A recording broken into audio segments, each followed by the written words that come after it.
Good evening বন্ধুরা, শুভ সন্ধ্যা। আজ হচ্ছে যে বৃহস্পতিবার আর এখন বাজে সন্ধ্যা 7:30।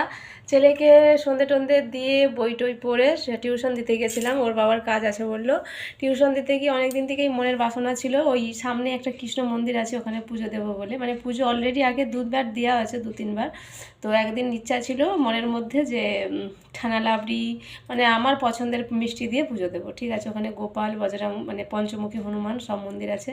তো সেই পুজোটাই আজকে দিয়ে আসলাম, যেহেতু আজ গুরুবার নিরামিষ খেয়ে আছি। তো এই পুজো দিয়ে ঘরকে আসলাম। দেখো এই দিয়ে পুজো প্রসাদ রেকাপটা বাড়ি থেকে নিয়ে গেছিলাম। তো বা ওখানে সাজিয়ে ফুল কিনে তো এইভাবে দিয়েছি, এক জায়গায় এইভাবে ঢাকা দিয়ে নিয়ে এসেছি। তো প্যাঁড়া কিনেছিলাম, মিষ্টি কিনেছিলাম আর ছানা লাবড়ি কিনেছিলাম। তো চলো এখন এই পুজোর প্রসাদটাই খাবো। সারাদিনে ব্লগ শ্যুট করার টাইম হয়নি, কারণ শরীরটা না ভালো যাচ্ছে না, জানো তো। অত ওষুধের বস্তা খাচ্ছি কিন্তু কাজের কাজ কিছু হচ্ছে না। তো চলো এখন একটু খিদে খিদে পাচ্ছিলো যখন পুজো দিতে যাই, তখন একটু খেয়ে নিই ঠাকুরের প্রসাদ। আর তোমরাও যদি খেতে চাও অবশ্যই চলে এসো, ঠিক আছে। ঠাকুরের